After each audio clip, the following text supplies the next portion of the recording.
नमस्कार दोस्तों, एजुकेशन 24 में आपका स्वागत है। दोस्तों आज का वीडियो बहुत ही खास होने वाला है क्योंकि आज के इस वीडियो में आपको बीए फर्स्ट ईयर के फर्स्ट सेमेस्टर में आपका सब्जेक्ट है ज्योग्राफी यानी कि भूगोल। उसके अंदर कौन कौन से क्वेश्चन आने वाले हैं, इस वीडियो के अंदर मैं आपको आने वाले क्वेश्चन के बारे में बताऊंगा। तो आप इस वीडियो को पूरा अंत तक जरूर देखिएगा क्योंकि इस वीडियो से आपको बहुत कुछ सीखने को मिलेगा जो कि बीए एग्जाम में काम करेगा।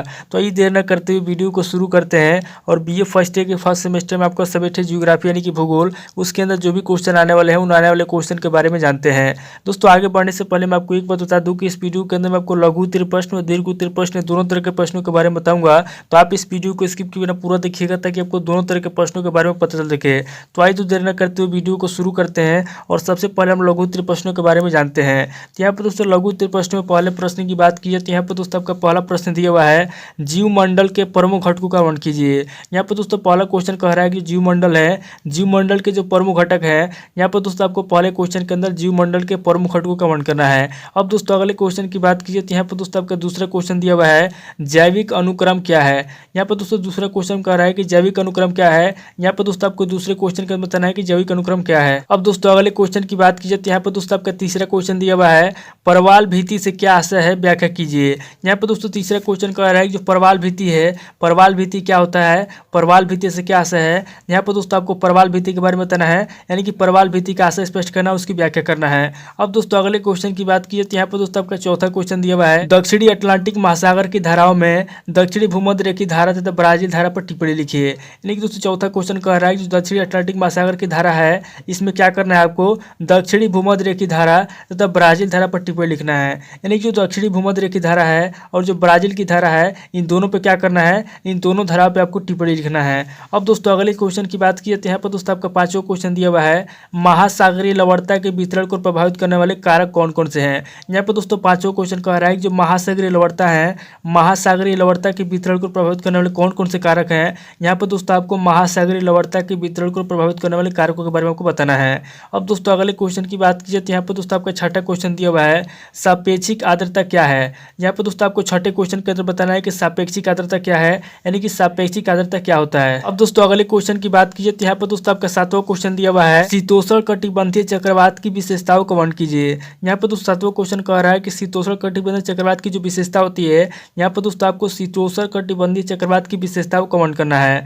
अब दोस्तों अगले क्वेश्चन की बात कीजिए तो यहाँ पर दोस्तों आपका आठवां क्वेश्चन दिया हुआ है, वायु राशियों की उत्पत्ति की आवश्यक दशाएं बताइए। यानी कि जो वायु राशि है, वायु राशियों की उत्पत्ति की जो आवश्यक दशाएं हैं, यहाँ पर दोस्तों आपको आठवें क्वेश्चन के अंदर वायु राशियों की उत्पत्ति की आवश्यक दशाओं के बारे में आपको बताना है। अब दोस्तों अगले क्वेश्चन की बात कीजिए तो यहाँ पर दोस्तों आपका नवा क्वेश्चन दिया हुआ है, पछुआ पवनों से आप क्या समझते हैं।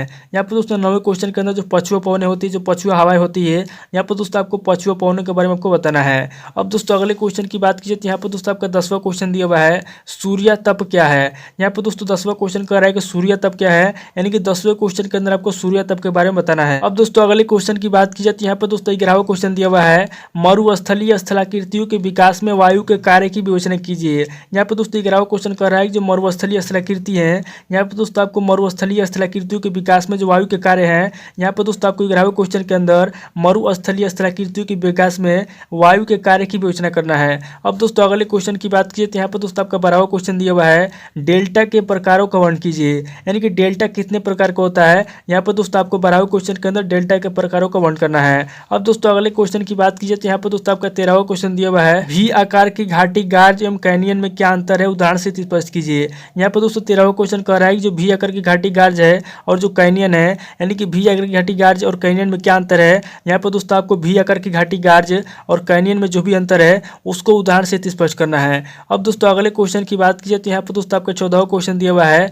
रासायनिक अपक्षय के प्रमुख कारकों का विवरण दीजिए। यानी जो रासायनिक अपक्षय है, यहाँ पर दोस्तों आपको 14वें क्वेश्चन के अंदर रासायनिक अपक्षय के प्रमुख कारकों का विवरण देना है। अब दोस्तों अगले क्वेश्चन की बात कीजिए तो यहाँ पर दोस्तों आपका 15वां क्वेश्चन दिया हुआ है, कायांतरी चट्टानों की उत्पत्ति कैसे होती है।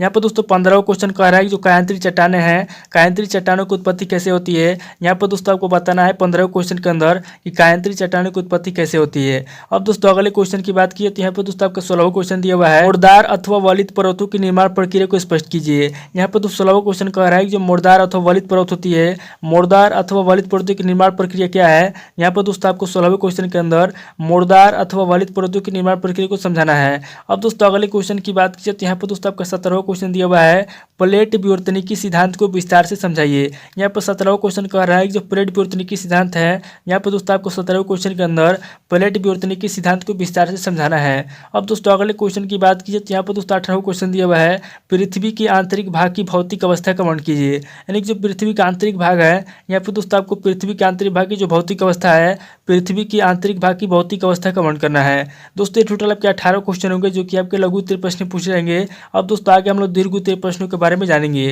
तो यहाँ पर दोस्तों दीर्घ उत्तरीय प्रश्नों में पहले प्रश्न की बात की जाए तो यहाँ पर दोस्तों आपका पहला प्रश्न दिया हुआ है, भौतिक भूगोल के विषय क्षेत्र की विवेचना कीजिए। यहाँ पर दोस्तों पहला क्वेश्चन कह रहा है कि जो भौतिक भूगोल है, भौतिक भूगोल के जो विषय क्षेत्र है, यहाँ पर दोस्तों आपको पहले क्वेश्चन के अंदर भौतिक भूगोल के विषय क्षेत्र की विवेचना करना है। अब दोस्तों अगले क्वेश्चन की बात की जाए तो यहाँ पर दोस्तों आपका दूसरा क्वेश्चन दिया हुआ है, ब्रह्मांड की उत्पत्ति का बिग बैंग सिद्धांत प्रस्तुत कीजिए।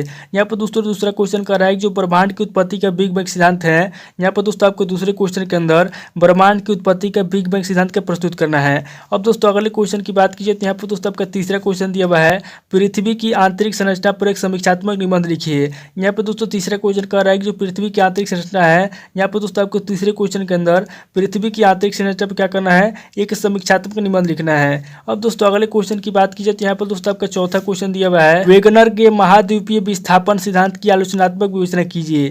यहाँ पर दोस्तों चौथा क्वेश्चन कह रहा है कि जो वेगनर है, वेगनर के जो महाद्वीपीय विस्थापन सिद्धांत है, यहाँ पर दोस्तों आपको चौथे क्वेश्चन के अंदर वेगनर के महाद्वीपीय विस्थापन सिद्धांत की क्या करना है, आलोचनात्मक विवेचना करना है। अब दोस्तों अगले क्वेश्चन की बात की जाए तो यहाँ पर दोस्तों आपका पांचवा क्वेश्चन दिया हुआ है, ज्वालामुखी से आप क्या समझते हैं, इसके कारण एवं प्रकार बताइए। यहाँ पर दोस्तों पांचवा क्वेश्चन कह रहा है कि ज्वालामुखी से आप क्या समझते हैं, यानी कि सबसे पहले आपको ज्वालामुखी की परिभाषा बताना है, उसके बाद आगे कह रहा है कि इसके कारण और प्रकार बताइए। यानी कि आपको ज्वालामुखी कारण बताना है कि ज्वालामुखी किस कारण होती है और ज्वालामुखी कितने प्रकार की होती है। यहाँ पर दोस्तों आपको ज्वालामुखी कारण और प्रकार बताना है। अब दोस्तों अगले क्वेश्चन की बात की जाए तो यहाँ पर दोस्तों आपका छठा क्वेश्चन दिया हुआ है, पर्वत की उत्पत्ति समझाने में प्लेट विवर्तनिक सिद्धांत कहाँ तक समर्थ है, टिप्पणी कीजिए। यहाँ पर दोस्तों छठा क्वेश्चन कर रहा है जो पर्वत की उत्पत्ति है, पर्वत की उत्पत्ति समझाने में जो प्लेट विवर्तनिक सिद्धांत है, प्लेट विवर्तनिक सिद्धांत कहाँ तक समर्थ है, इसके बारे में आपको क्या करना है, इसके ऊपर आपको टिप्पणी लिखना है।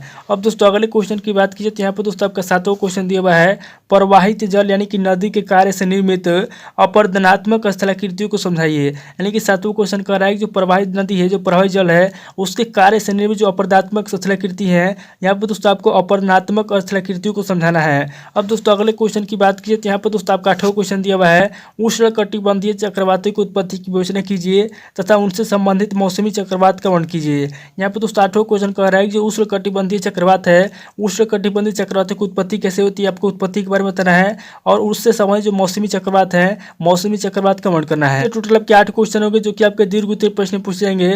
तो दोस्तों इस वीडियो के अंदर मैं आपको लघु उत्तरीय प्रश्न और दीर्घ उत्तरीय प्रश्न दोनों तरह के प्रश्नों के बारे में बता दिया है। आप इन दोनों तरह के प्रश्नों को नोट कर लीजिए और किसी किताब से मिलाकर के याद कर लीजिए। दोस्तों आज इस वीडियो को मैं पे स्किप करता हूँ, मिलता है आपसे नेक्स्ट वीडियो में। अगर आपको वीडियो अच्छा लगा तो वीडियो को लाइक कीजिए, शेयर कीजिए और कमेंट करके बताइए कि आपको नेक्स्ट वीडियो किस टॉपिक के ऊपर चाहिए। थैंक यू दोस्तों।